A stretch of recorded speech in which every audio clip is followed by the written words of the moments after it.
अध्यक्ष महोदय, मुसलमानों के बारे में भी सांसद कहते हैं कि मुसलमानों को भी रिजर्वेशन देना चाहिए, लेकिन मैं आपको ईमानदारी के साथ कहता हूं, मुझे आपसे मांगना मतलब यह है कि मैं अपना साथ दीवार के ऊपर फोड़ने के बराबर, कि हम आपको सिर्फ सांस लेने दे रहे हैं, यही बहुत बड़ी बात है। इस देश को तरक्की करना है तो आपको यह मानकर चलना पड़ेगा कि मुसलमान भी इस देश का एक बहुत बड़ा हिस्सा है। ई समाजों को साथ में लेकर जाएंगे जी। राणे साहब, जिस्म का एक हिस्सा अगर कमजोर हो गया तो वो ताकतवर जिस्म नहीं कहलाता है, वो अपाहिज हो जाता है, वो हैंडीकैप हो जाता है। Constitution, schedule caste and schedule tribes orders amendment bill लेके आते हैं, अलग अलग राज्यों का, कभी कर्नाटक का लेके आते हैं, कभी जम्मू एंड कश्मीर का लाते हैं, आज आपने उड़ीसा का और आंध्र प्रदेश का लेकर आए हैं। ये बहुत अहम मुद्दे हैं कि जहां पर आप कॉन्स्टिट्यूशन अमेंडमेंट अगर कर रहे हैं, किसी ट्राइब को इंक्लूड कर रहे हैं, तो आप एक कॉम्प्रिहेंसिव बिल लेके आइए पूरे देश भर का। टुकड़ों टुकड़ों के अंदर लाने का हमें भी कुछ तर्क समझ में नहीं आ रहा है कि इसके पीछे आपका मकसद क्या है। एक बात मैं ये कहना चाहता हूं अध्यक्ष महोदय, कि जब सरकार को किसी को कुछ देना नहीं होता है तो सबसे आसान तरीका यह होता है कि एक कमेटी बना लो।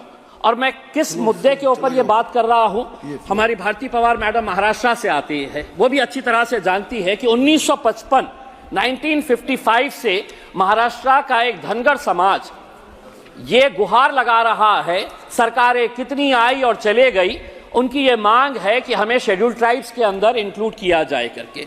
महाराष्ट्र के अंदर धनगर समाज को एनटी के अंदर इंक्लूड किया गया है और सेंट्रल लिस्ट के अंदर उन्हें ओबीसी का दर्जा दिया गया है। यह अजीब तरह का तर्क है। आप ये भी अच्छी तरह से जानते हैं कि धनगर और धनगढ़ एक ही है। धनगर समाज के सभी लोगों का कहना है कि दूसरे राज्यों के अंदर चूंकि वहां पर धनगढ़ लिखा हुआ है और महाराष्ट्र के अंदर इन्हें धनगर बोलकर बुलाया जाता है, तो महाराष्ट्र की सरकारों ने इन धनगरों के साथ कैसी नाइंसाफी की। कहते हैं कि नहीं, ये स्पेलिंग मिस्टेक है, आप धनगर नहीं है तो आपको एसटी के अंदर हम इंक्लूड नहीं कर सकते हैं।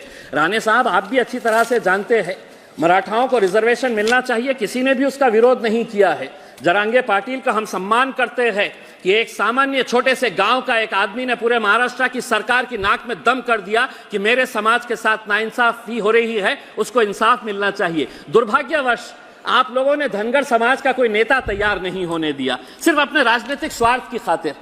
धनगरों की आबादी कितनी है? धनगरों की 45 जमातें जो है, ट्राइबल जो है, वो महाराष्ट्र के अंदर है, लेकिन उनका पॉपुलेशन कितना है अगर पूछेंगे तो कोई नहीं बताएगा। कोई कहता है कि 4% है तो कोई कहता है कि 10% है, क्योंकि 2011 के सेंसस के हिसाब से ये बातें चले आ रही है। इसीलिए जब कास्ट सेंसस होगा तो इनका भी डेवलपमेंट उसी के हिसाब से होगा कि इनकी आबादी कितनी है, जिसकी जितनी संख्या भारी उसके हिसाब से ही सब काम चलता है। तो हमारा ये कहना है कि अब महाराष्ट्र सरकार इनको कुछ दे नहीं रही है, तो 20 नवंबर 2023 को राणे साहब एक बार फिर से धनगरों के हाथ में लॉलीपॉप दे दिया गया कि एक कमेटी हम बना रहे हैं। वो कमेटी ये तय करेंगी कि दूसरे राज्यों के अंदर तुमको जो बेनिफिट दिए जा रहे हैं वो महाराष्ट्र के अंदर कैसे देना। तो एक कमेटी, और कमेटी आपको मालूम है कि कमेटी के ऊपर कमेटी, कमेटी के ऊपर कमेटी, कमेटी के ऊपर कमेटी, ये आप भुगत चुके हैं। आप देख चुके हैं कि महाराष्ट्र सरकार को जब मराठाओं को रिजर्वेशन देना था तो कितनी सारी कमेटी, आखिर लोगों ने बोले कि हम सड़क के ऊपर आएंगे करके। उसमें आप धनगरों के साथ क्यों इस तरह की नाइंसाफी कर रहे हैं? और होता यह है अध्यक्ष महोदय, जब कुछ देना नहीं होता है तो राज्य सरकार कहता है कि केंद्र सरकार कहता है कि हमको राज्य सरकार की तरफ से कोई प्रस्ताव नहीं आया है करके। जबकि पृथ्वीराज चौहान, जब कांग्रेस के नेता और कांग्रेस के लीडर जब मांग ये करते हैं कि इनको देना चाहिए, तो उस वक्त उन्होंने झूठ कहा था कि हमने ऑलरेडी केंद्र सरकार को भेज दिए हैं, धनगरों को रिजर्वेशन मिलना चाहिए। सरासर पृथ्वीराज चौहान साहब जो उस वक्त के मुख्यमंत्री थे, उन्होंने झूठ बोला था, कोई प्रस्ताव नहीं भेजा गया था। अब तो आपकी ही सरकार है, महाराष्ट्र के अंदर भी आप बैठे हुए हैं, केंद्र के अंदर भी आप बैठे हुए हैं, तो ये एक दूसरे के ऊपर इल्जाम लगाने का कोई फर्क यही नहीं है। आपको अगर सही मानों में इंसाफ देना है तो आप दे सकते हैं, लेकिन आप इसी तरह का महाराष्ट्र के अंदर आपको मालूम है कि धनगर समाज, अगर हम 48 लोकसभा की सीटों की अगर हम बात करते हैं तो 4 लोकसभा की सीटों के अंदर तो सिवाय धनगर का कोई आना ही नहीं चाहिए।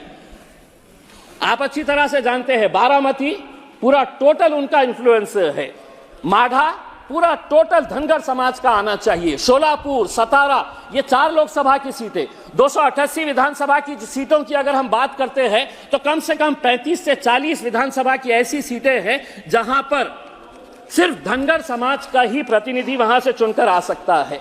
धनगर समाज का अध्यक्ष महोदय एक इतिहास रहा है। अहिल्याबाई होलकर का आपने नाम सुना होगा। एक महारानी थी जिसने अपने समाज के लिए 18वीं सदी में मालवा रीजन की वो महारानी थी, लेकिन उसकी पहचान महारानी बोल के नहीं है।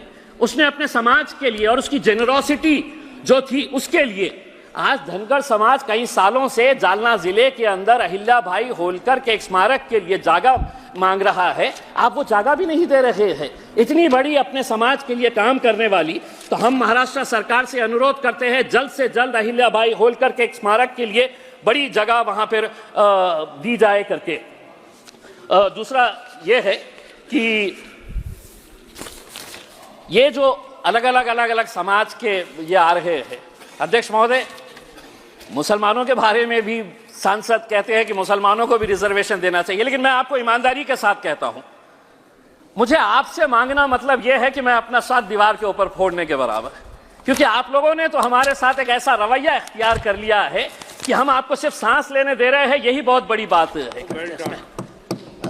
इसीलिए मैं आपसे रिजर्वेशन कैसे मांग सकता हूं, लेकिन अगर इस मुल्क को तरक्की करना है, इस देश को तरक्की करना है, तो आपको यह मानकर चलना पड़ेगा कि मुसलमान भी इस देश का एक बहुत बड़ा हिस्सा है, उसके साथ भी इंसाफ होना चाहिए। तो अगर आप सभी समाजों को साथ में लेकर जाएंगे जी। राणे साहब, जिस्म का एक हिस्सा अगर कमजोर हो गया तो वो ताकतवर जिस्म नहीं कहलाता है, वो अपाहिज हो जाता है, वो हैंडीकैप हो जाता है।